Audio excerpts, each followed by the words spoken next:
Tu as sûrement entendu parler du cours de l'or qui bat des records. Mais sais-tu vraiment pourquoi il monte autant et surtout ce que ça signifie pour ton argent et tes économies? Aujourd'hui, je vais t'expliquer clairement les raisons derrière cette envolée historique, ce que cela cache au niveau mondial et comment tu peux te positionner intelligemment pour protéger ton patrimoine. L'or n'est pas seulement un métal précieux, c'est un indicateur de santé du système financier mondial. Quand il brille, cela veut souvent dire que quelque chose ne va pas ailleurs. Dans cette vidéo, nous allons voir pourquoi le prix de l'or a explosé, les facteurs historiques et structurels qui le soutiennent, le rôle des banques centrales et des tensions géopolitiques, et comment tu peux te positionner sans prendre de risques excessifs. Reste bien jusqu'à la fin, parce que ce n'est pas qu'une question de chiffres, c'est aussi une question de sécurité financière pour toi et ta famille. Avant de parler des chiffres récents, il est important de comprendre pourquoi l'or est une valeur refuge depuis des siècles. L'or a été utilisé comme monnaie et réserve de valeur depuis l'Antiquité. Les grands empires l'utilisaient pour sécuriser leurs richesses et faciliter le commerce. Jusqu'en 1971, le dollar américain était directement convertible en or grâce au système de Bretton Woods. Chaque dollar avait une contrepartie en or. Depuis que ce lien a été rompu, l'or n'est plus utilisé comme monnaie officielle, mais il reste une protection contre l'inflation et l'instabilité financière. Contrairement à l'argent liquide ou aux actions, l'or ne produit pas d'intérêt, ne se multiplie pas et conserve sa valeur dans le temps. C'est pourquoi, à chaque crise ou période d'incertitude, les investisseurs se ruent sur l'or. Le prix de l'or a franchi la barre des 4 000 $ l'once en octobre 2025. Pour mettre cela en perspective, en 1971, une once d'or coûtait 35 $. Aujourd'hui, cette même once vaut plus de 4 000 $. Cette explosion s'explique par 4 grands facteurs. L'inflation et la perte de pouvoir d'achat. Les banques centrales du monde entier ont imprimé des milliers de milliards de dollars d'euros et d'autres monnaies pour soutenir leur économie. Résultat, la monnaie perd de sa valeur. Ton épargne en cash aujourd'hui perd chaque année du pouvoir d'achat, même si elle est placée sur un compte sécurisé. L'or, lui, ne se déprécie pas avec l'inflation. Depuis 2000, il a toujours protégé les investisseurs contre la perte de valeur de la monnaie. Les tensions géopolitiques, les conflits en Europe de l'Est, tensions en Asie, crise au Moyen-Orient, chaque événement mondial fait grimper le prix de l'or. Pourquoi? Les investisseurs cherchent un refuge sûr quand les marchés deviennent instables. Par exemple, en 2022, lors de l'invasion de l'Ukraine par la Russie, le prix de l'or a bondi en quelques semaines. La défiance envers le dollar. Depuis que le dollar est la principale monnaie de réserve mondiale, il est au cœur des réserves financières des pays. Mais la confiance dans le dollar est en baisse. Dette colossale, déficit budgétaire américain, tensions politiques.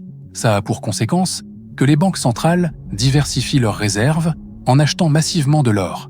Chine, Russie, Inde, Turquie, toutes accumulent des tonnes d'or pour sécuriser leur patrimoine. La rareté physique de l'or. Contrairement aux monnaies, l'or ne peut pas être imprimé. La production mondiale augmente de 1 à 2% par an seulement, tandis que la demande des banques centrales et des investisseurs particuliers explose. Résultat, loi de l'offre et de la demande, le prix monte. Voici quelques données concrètes. Entre 2022 et 2024, les banques centrales ont acheté plus de 3000 tonnes d'or, un record historique.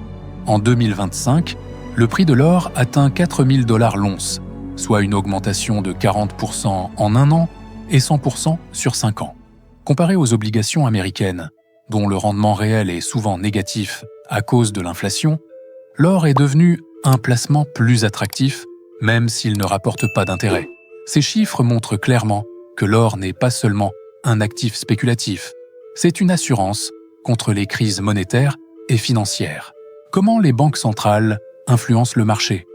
Les banques centrales achètent de l'or pour protéger leurs réserves contre la dépréciation du dollar et d'autres devises.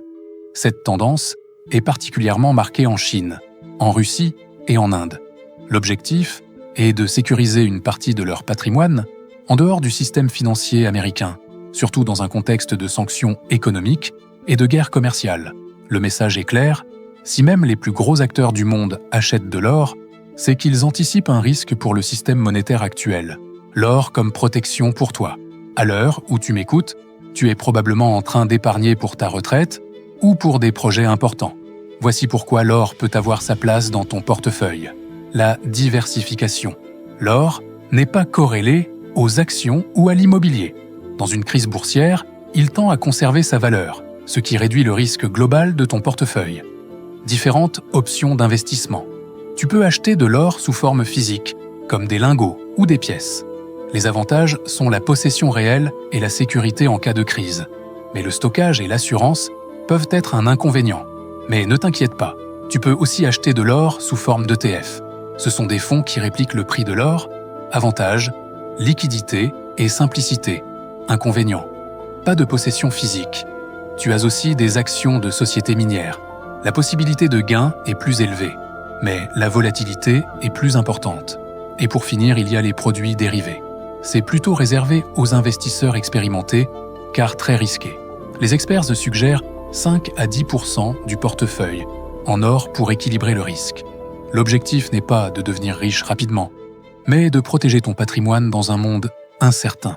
Les erreurs à éviter. Acheter de l'or uniquement parce que le prix monte pour suivre l'effet de mode.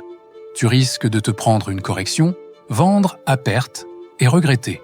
Stocker tout ton argent en cash en espérant acheter l'or plus tard. Résultat, perte de pouvoir d'achat due à l'inflation. Ignorer la diversification. L'or est un bouclier, pas une machine à gain. Maintenant que tu sais ce qu'il ne faut surtout pas faire avec l'or, la vraie question devient « et après ?»